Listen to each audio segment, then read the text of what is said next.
Hai guys, Assalamualaikum warahmatullahi wabarakatuh. Selamat datang teman-teman semua. Selamat datang di channel gue. Dan buat teman-teman yang baru datang ke channel gue untuk yang pertama kali, dan mungkin belum ke channel gue tapi baru ngeklik video ini, gue mau disclaimer di awal, kalau semua yang gue omongin, semua yang gue obrolin di sini, itu adalah opini pribadi gue dengan apa yang gue pahamin dan apa yang gue yakinin. Buat teman-teman, misalnya punya opini, punya pandangan, sudut pandang yang berbeda, punya dasar yang berbeda, kemudian pengen nyanggah nih atau pengen nggak gitu bang gitu, terus pengen buka diskusi, jangan ragu, jangan sungkan buat sharing di kolom komentar, nanti gue tanggepin. Dan teman-teman yang mungkin nanti akan nonton dan punya pemikiran yang berbeda lagi ataupun mungkin punya pemikiran yang sama dengan teman-teman, bisa nanggepin di kolom komentar juga.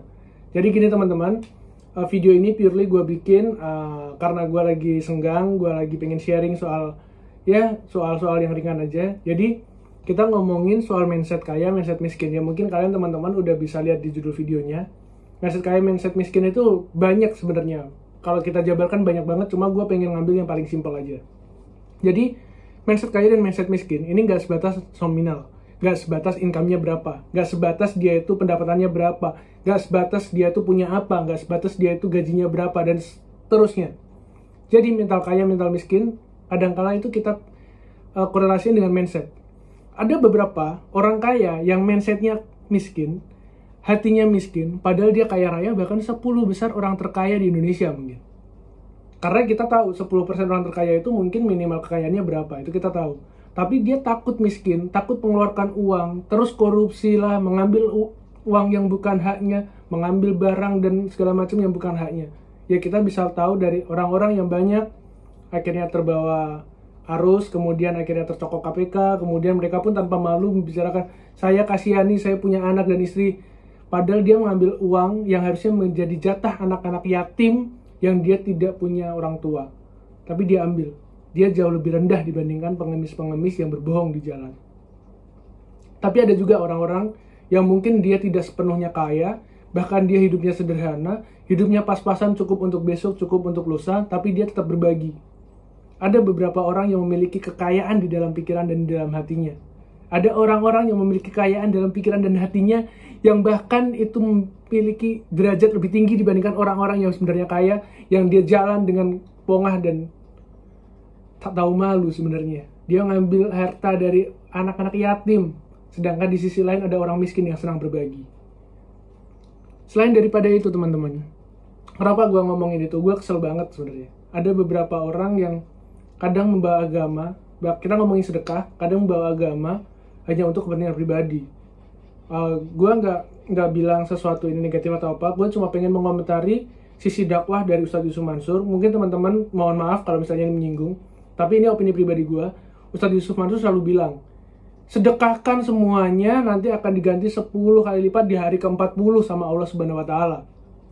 Di agama gue emang ada, bersedekahlah, suatu saat ketika itu kamu akan digantikan dengan 10 kali lipat. 10 kali lipat itu bukan berarti, kalau gue dalam pandangan gue, bukan berarti 10 kali lipat misalnya lu donasi 10 juta, 10 kali lipatnya 100 juta, terus lu tiba-tiba dapat duit 100 juta, nggak gitu dong. Kadangkala itu akan menjadi tabungan-tabungan kita di akhirat kelak, jadi tabungan-tabungan kita untuk suatu saat mungkin menambah amal kebaikan kita. Kemudian juga kadangkala kita ini lupa kalau kita tuh punya rezeki nggak cuma soal harta, tapi rezeki kesehatan, rezeki ketenangan hidup, rezeki keluarga yang harmonis, rezeki tetangga-tetangga yang baik sama kita. Itu semua rezeki yang kita tidak bisa hitung berapa banyak itu dibandingkan dengan uang yang udah kita sedekahkan. Jadi gua rasa untuk gua pribadi, gua sedekah misalnya, gua berdoa, gua beribadah, dan mungkin teman-teman yang lain, kadang-kadang beribadah itu karena emang kewajiban, dan itu sebagai rasa syukur kita karena kita masih diberikan diberikan umur, diberikan kesempatan untuk berdoa, diberikan kesempatan untuk menikmati hidup, diberikan kesempatan untuk besok bisa membuka mata.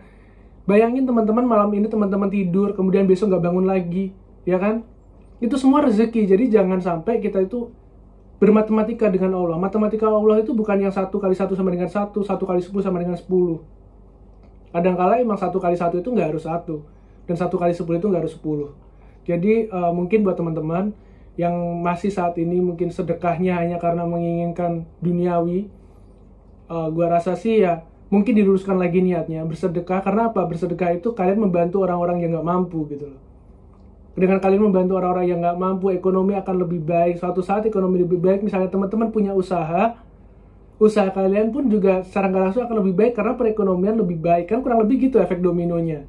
Jadi teman-teman membantu golongan ini naik tingkatan, kemudian dari naik tingkatan dia akhirnya bisa memutar roda ekonomi misalnya berdampak pada usaha teman-teman semua. Itu kan dampak domino yang secara tidak langsung itu terjadi, tapi teman-teman mungkin emang nggak instan gitu. Jadi bukan 40 hari teman-teman tiba-tiba misalnya mobilnya Avanza terus didonasiin atau disedekahin, terus habis itu Avanza misalnya 200 juta jadi 2M berarti dapat Alphard misalnya, kan gitu kan. Nggak gitu dong. Jadi gitu. Terus kita ngobrolin biar nggak out of context lagi. Oh ya teman-teman, sorry. Ini di sini nih tadi nutupin ya. Ini ada Hongtang. Bukan gua promosi atau endorse. Jadi Hongtang ini listing di LandX. Jadi teman-teman kalau nonton video gua yang soal crowdfunding, nah Hongtang ini listing di LandX. Termasuk crowdfunding juga. Nah, kenapa kok gua beli barangnya? Karena gua masukin dan gua invest di LandX untuk ya pendanaan Hongtang ini dengan seri Hong gitu loh. Nah, gue pengen nyobain makanan yang kira-kira apa sih, rasanya gimana sih untuk makanan yang gue investasiin gitu. Jadi itu kurang lebih hanya gimmick, bukan gimmick sih, hanya intermezzo aja buat teman-teman. Jadi teman-teman buat yang sekarang misalnya ragu-ragu untuk investasi, dicoba dulu dari ya mungkin 1 lot untuk di LandX gitu kan. Dicoba dulu, karena gue sendiri waktu pertama-tama kayak aduh duit gue harus masuk ke situ, gue nggak liquid lagi duitnya. Tapi kadang kita harus maksain, kita harus maksain buat masukin duit ke situ, dan akhirnya ya suatu saat mungkin kita akan menerima buah dari apa yang udah kita usahakan sekarang. Terus gini teman-teman, kita tadi ngomongin soal mindset. Kenapa ke orang kaya dan orang miskin itu mindsetnya itu lebih mahal, maksudnya lebih mahal itu ongkosnya itu lebih mahal orang yang miskin. Contohnya gini, untuk orang yang kaya terbiasa dia punya barang A, B, C, D, E, F misalnya segala macamnya, sedangkan orang yang nggak punya relatively gue pengen nyobain A, B, C, D, E, F. Jadi ketika ada promo 11, 22, 33, 44 dan seterusnya, dia akan tergiur untuk mencoba bahkan barang-barang yang sebenarnya dia nggak butuh. Bahkan barang-barang yang sebenarnya dia nggak butuh dia beli akhirnya. Mungkin cuma berapa puluh ribu, berapa ribu, tapi itu ketika barangnya banyak karena ya bebas ongkir lah segala macam, akhirnya barangnya banyak. Ketika dijumlahin mungkin sampai berapa ratus ribu bahkan berapa juta. Yang itu sebenarnya bisa dia tabung, bisa dia investasikan, bisa dia persiapkan untuk masa depan gitu. Tapi sayang sekali kadang-kadang orang miskin terbiasa seperti itu. Ya oke, bener, kebahagiaan orang itu beda-beda, tapi ada yang namanya menunda kebahagiaan demi kebahagiaan yang lebih besar nantinya. Teman-teman bergaya hidup sekarang butuh 5 juta. 3 tahun lagi mungkin naik jadi 7 juta. Mungkin naik lagi jadi 9 juta. Apakah teman-teman bisa mengikuti itu ataukah harus menurunkan gaya hidup? Itu pilihan teman-teman. Kalau gue milih dari sekarang gaya hidup gue low, tapi gue nggak pernah terbebani dengan gaya hidup. Semoga teman-teman punya pemikiran yang sama. Kemudian gini teman-teman, orang-orang kaya ketika ada diskon itu mereka berpikir gue udah punya nggak butuh, terus kenapa? Terus gue harus ngeluarin apa? Akhirnya uangnya tidak digunakan dan akhirnya bisa diputarkan kembali, dan itu menjadi passive income mereka suatu saat. Ketika mereka membeli barang-barang yang dalam tanda kutip mahal,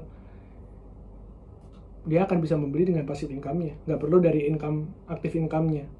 Jadi yang kaya makin kaya, dan ada yang miskin makin miskin. Tapi bukan berarti yang miskin nggak bisa menjadi kaya, dan yang kaya nggak bisa jadi miskin. Yang miskin bisa menjadi kaya kok, kalau mindsetnya orang kaya. Dia hemat, dia investasikan, seiring waktu income-nya bertambah, dia bisa growth, akhirnya dia bisa buka usaha sendiri, akhirnya dia bisa menjadi orang yang kaya. Sedangkan orang yang kaya, tidak menutup kemungkinan dia akhirnya menjadi miskin. Bahkan kita tahu ada kutukan generasi ketiga.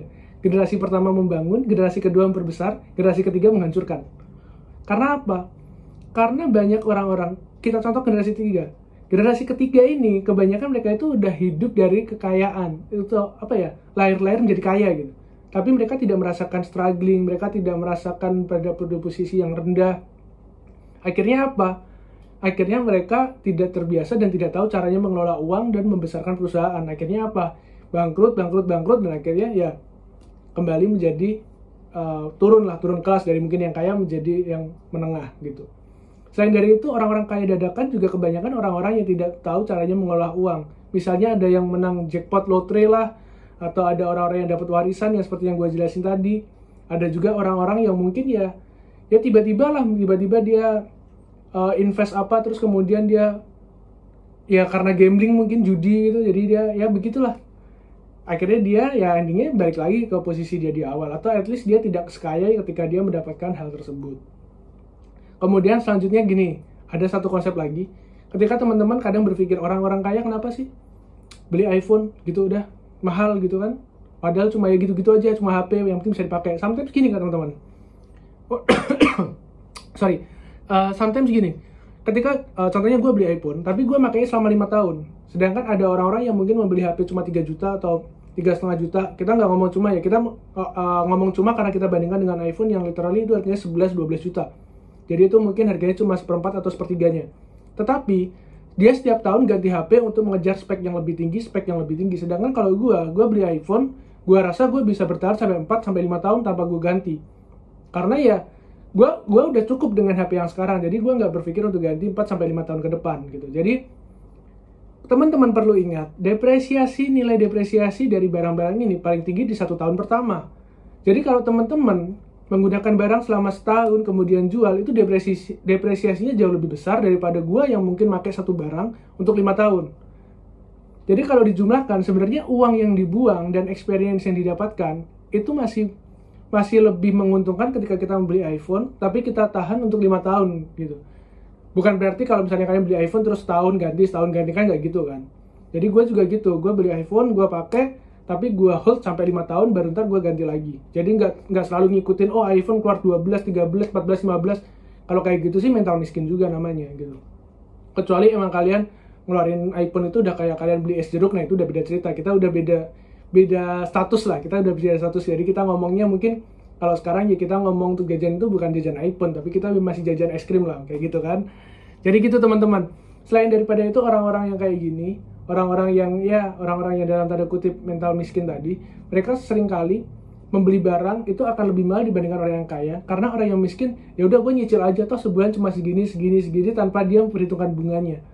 Sedangkan orang kaya, relatively mereka membeli barang cash karena mereka tahu ketika mereka sekali membeli, bulan depan mereka bisa manfaatkan uangnya lagi untuk yang lain, bisa investasi dan bisa tabungan. Jadi teman-teman, inti dari video ini sebenarnya buat kalian-kalian, termasuk gua yang masih mencoba dan masih berjuang untuk bergerak dari level bawah menuju level menengah dan level atas, kalian tetap semangat. Yang penting tanamkan pola pikir yang positif, tanamkan hati dan pikiran yang positif juga, dan kita harus memiliki mental yang kaya. Jangan pernah kalian merasa minder, karena banyak kok orang-orang yang sukses dari background orang-orang yang tidak punya. Tapi ya pasti, ingat tetap halal, tetap jujur, dan jangan pernah nipu orang. Karena kekayaan dari menipu orang, pertama tidak berkah, dan kalian pun pasti tidak akan merasa nyaman, dan kalian tidak akan merasa tenang. Karena rezeki kalian, yang gue bilang tadi, ketenangan, dan segala macamnya itu mungkin udah hilang. Jadi teman-teman, ini video gue, dan terima kasih. Bye-bye.